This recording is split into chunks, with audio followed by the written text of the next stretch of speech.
Why do the intelligence services create cults? Now, this is a good one. This one. Why are cults so integral to the intelligence services, and why would they even bother with such things? Why would they bother creating flying saucer or comet doomsday or Christian or religious cults or anything like that? Well, it's quite simple. It's a way for governments, military organizations, and also espionage groups and military groups to perform non-linear warfare outside the jurisdiction of ethical behavior and things like the Geneva Convention without a messy trail living back to them. So suppose I was a military guy, right? And I wanted to take out someone and kill them, right? Jesus, that's sweaty under that light. I wanted to take them out and kill them as a target, but I could not have the trail leading back to the cult, to the military group, to the espionage group, to the intelligence group, or whatever. So what you do is you will set up a cult that will be based on a credible idea. But also you want it in such a way that you will recruit fanatics that you can generate into killbots. Now, a good example of this would be, I was suppose I'm decided to set up this cult. Well, I need to create some kind of scientific legitimacy. So I will source a former professor who, a real professor with a real degree and everything, and things like this, and I will find dirt on them that they were a pedophile or something like that, or they were criminal behavior, or they came from a third world or Eastern Bloc country where they indulged in the most horrific and human rights violations. And just as they're trying to start a career in the West in respectable academia, I'll say, well, you can either work for us or you will release these things about you and you'll be destroyed completely. A picture of him with a young boy or something like that. So what they do, or else doing live human experiments back in back in the Cold War days and things like this. So what they do is they will, or in the third world or something, South America. What they do then is they will say to them, "We're going to set you." They will then have sourced out a kind of a supernatural cult aspect. So they'll look for someone who's an astrologer who has a bit of a following or something like this, someone who does fascination at staring into people's faces to hypnotize them. Someone just like it could even be an innocuous, harmless New Age group, whatever, or someone at the Flying Saucers. And they will say, you're going to join this group and you're going to provide the academic and the scientific, shall we say, credibility to this group in order to recruit highly intelligent people, highly educated people, dumb people who are highly educated. So when they end up like saying, well, they tell them things like the Space Brothers, they're communicating us through this, through a glass of. They will believe it because how could it be lies when this top academic believes it's to be true? Then you have the formation of the cult. So then you go about recruiting them at universities mainly. You have a nice mixture of like kind of morons who believe anything, the type of people who, truther types, coupled with usually highly well educated people who have PhDs and things like that. They've gone through the whole system and they have never learned how to think for themselves. It's always been following orders. College, the high school teacher, the school exams, the high school counselor, then the college lecturer, the college professor, the college. Do you see the lights again? The college teachers, the college university professors, and so on. Their whole life has been about appeasing authority figures. They don't understand how to appease or operate as themselves. So a cult leader using a mandate of we are scientifically, grounded because we have this scientist in our group is what it will follow them because it's the natural extension of how they got their PhD. This is why cults, the most crazy cults of all, like the most insane ones, are filled with people with PhDs and advanced degrees. They just can't think for themselves. They need an authority figure, no matter what the bullshit is. They have to be told these things. And eventually, the cult, then I'm setting this cult up, and I'm saying, okay, I want to kill this guy somewhere, this woman, or blow up this place, or have him attack a Jewish school or something, and something like that, or start some kind of conflict, a false flag. They would get the most the most sort of like crazed fanatic in the group. It's usually always a male. It'll always be a male, nearly. And they would be a combination of gaslighting, Stockholm syndrome, and endless mind washing, and then the usual cold things of, breathing exercises, dancing exercise, strict diet control, these kinds of things. They will raise this fanatic to do anything.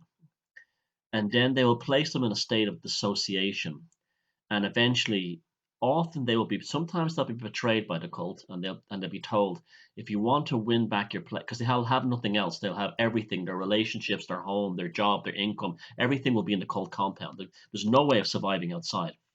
And they will say things like, well, if you want to get back into the cult, get back to your girlfriend, and get back to your friends there in the cult, the best way to impress them would be to plant this bomb, shoot this person, deliver this package of drugs. And that's why.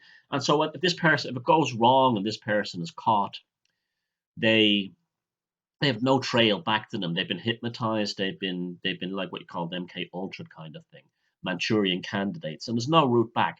And that's why the intelligence services and the military create cults.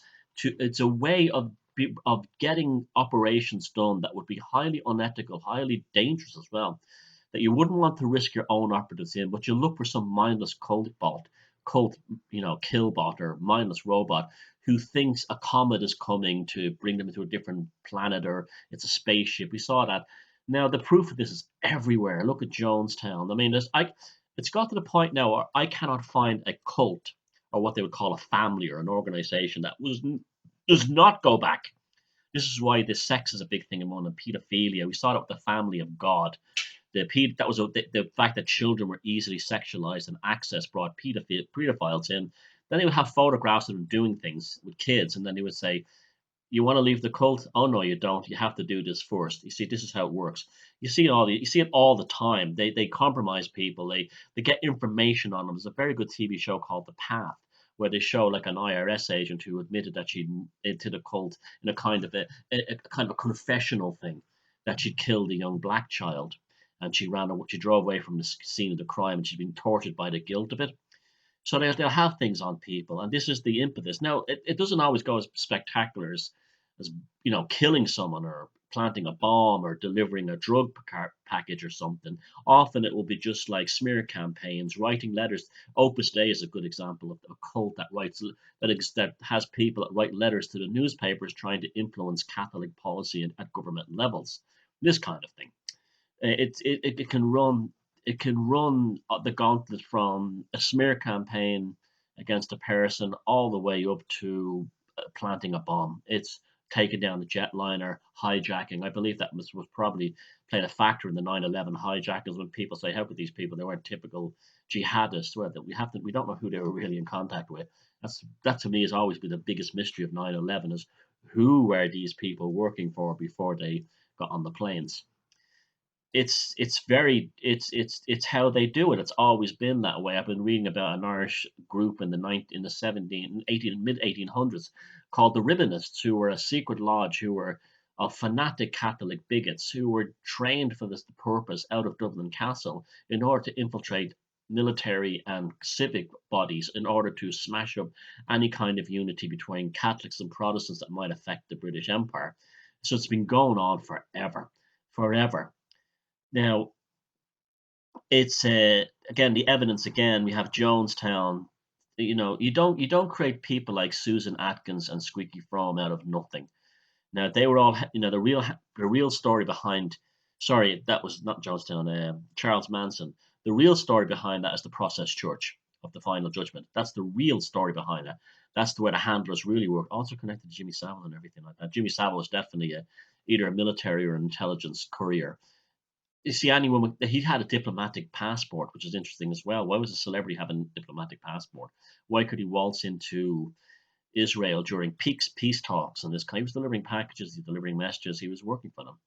A lot of journalists that work for the intelligence service as well, and a lot of them have been compromised also. I think it was Max Hastings that was actually working for MI5, and the IRA intercepted a hacked radio transmission in Derry on Bloody Sunday, and there he was literally giving orders to the British High Command, a journalist for the Times.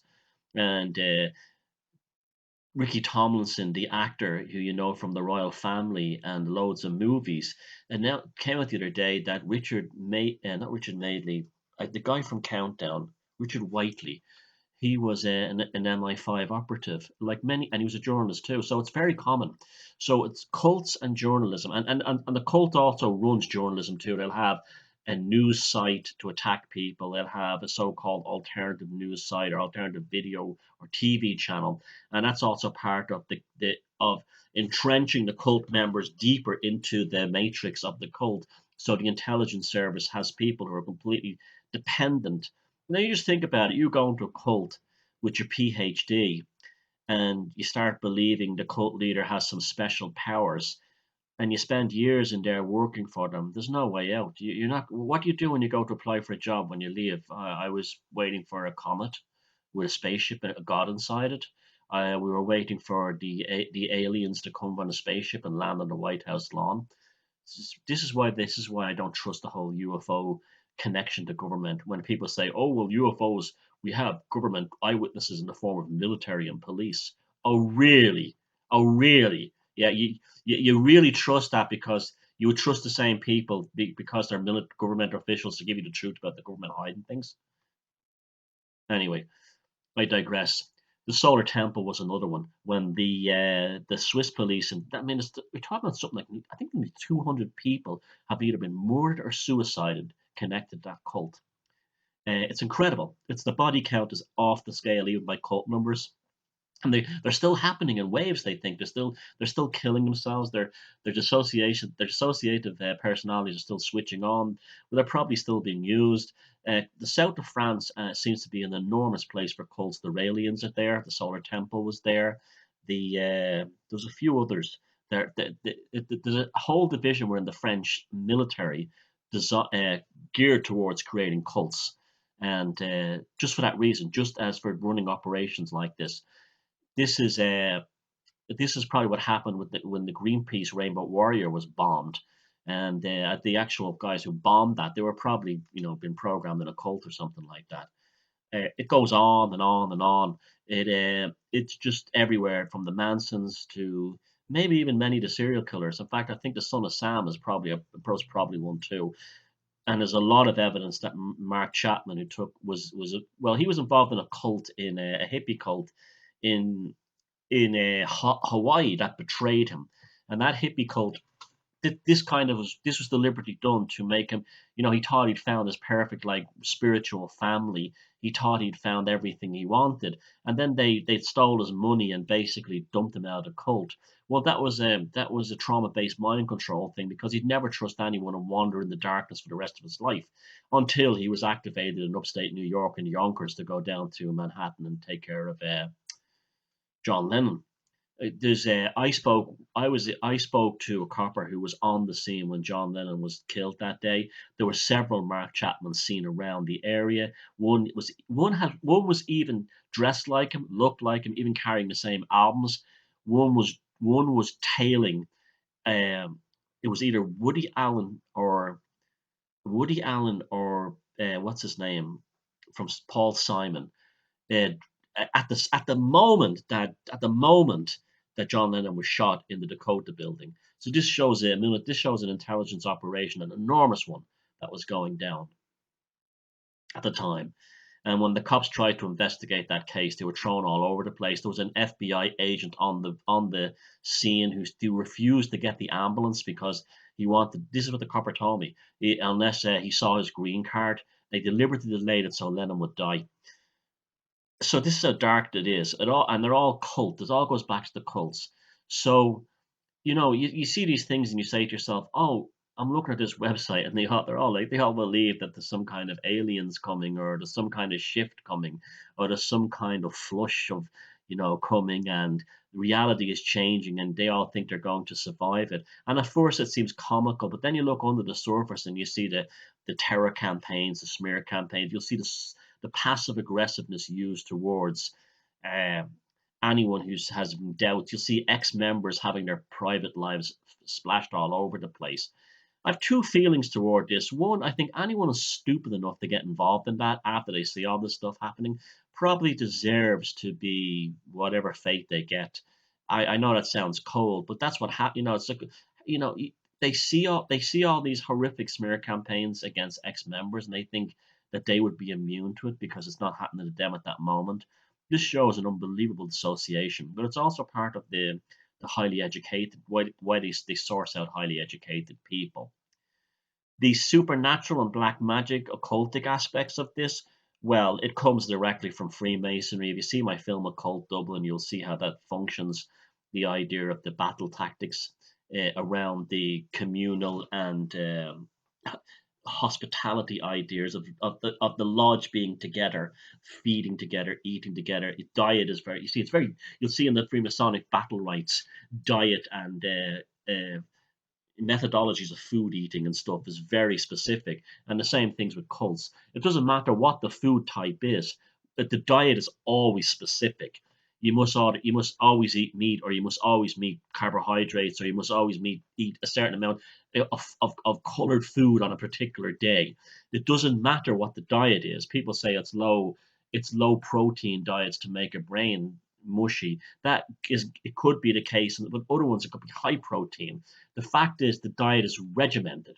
The diet is regimented. So you'll have like, if they have this thing that you can only eat salmon.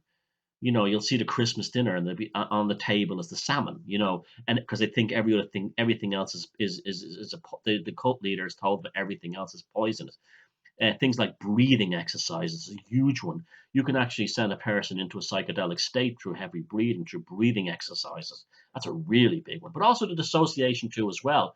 Like you would say things like, you must keep your body pure, and yet they're all drug addicts and alcoholics, or else they're all completely clean, and they will say things like,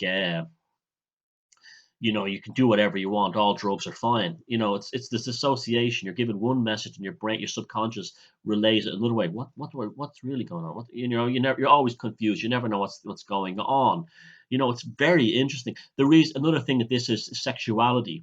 A lot of cults, a lot of gay guys, or secret gay guys, or guys with gay feelings in college, who may come from traditional Catholic backgrounds or not, often enter into cults which claim that they can cure homosexuality through things like hypnotism and things like that, or else exercise, or meditation or chanting.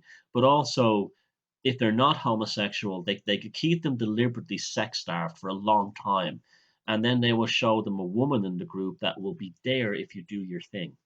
So, and they've at a pivotal age where their hormones are raging. They were told that they have to deny their sexuality in order to, be pure and spiritual and this kind of thing. But at the same time, there'll be women walking around the cult compound with their low cut dress and their the flirty fishing kind of thing.